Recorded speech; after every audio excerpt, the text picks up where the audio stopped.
Anew Counseling Services. So today this video is really geared for teenagers, possibly young adults that are going through the college process or are in college and maybe want to change their major. The topic that I am going to be discussing today are colleges and careers. So just a little bit of background. I'm a licensed professional counselor. I've been in my practice for about 8 years, but in addition, I have worked with juniors and seniors in high school, oh my gosh, since 2008. So for quite a long time, about 12 years. So I do have a lot of experience talking about different career paths and colleges and the process. So today I mainly want to talk about careers. In my next video, I will be talking about the college process and kind of timelines and being proactive.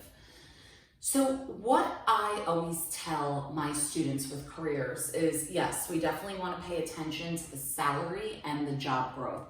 Both of those are very important, right? Because the salary is what we're going to live off of, and job growth is what's going to help us know how easy or hard it is to get a job. A website that I usually suggest to use is www.bls.gov. That's basically job outlook through our government. So all of the data is accurate and reputable. So I would definitely look there to get that information. The other thing that I suggest for careers is first that, but also choosing something that will make you happy.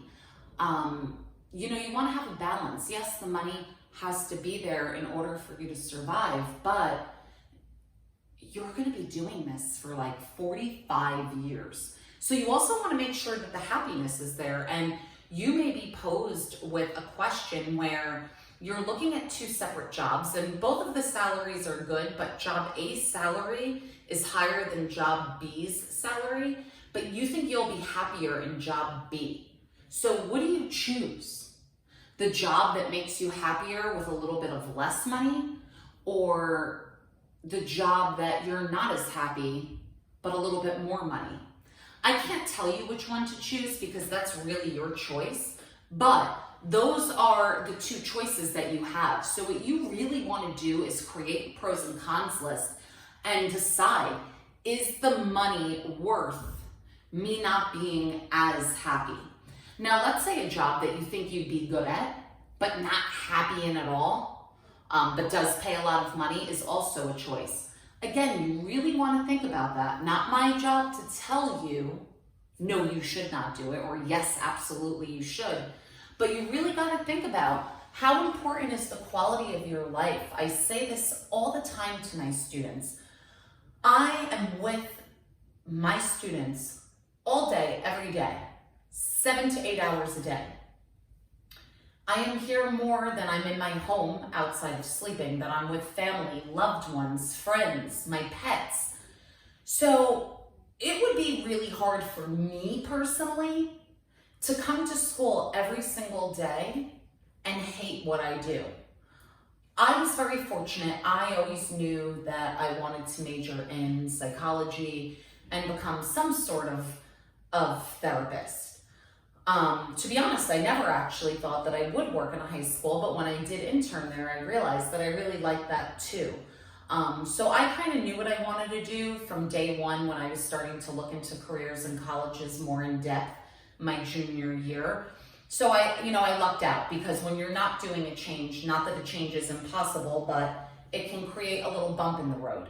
But a bump in the road is okay when you're looking at the next 40 years of your life. So even if you are in college right now and you're like, oh, I'm doing a bio major, but I really don't think I want to be a physical therapist anymore. I really think I'd rather do something else. But if I do that, it's going to push me back a year in college.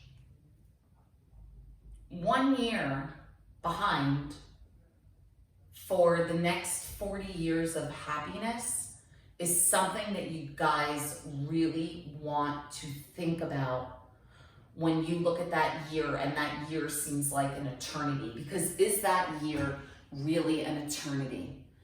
So again, what's so hard about this conversation is there is not a wrong answer and there's not a right answer, because it's too individualized. What I may deem to be a priority, you may not deem to be a priority. For example, I do not work weekends. So jobs that would have required me to work weekends, I would have ruled out instantaneously, because that is a priority to me.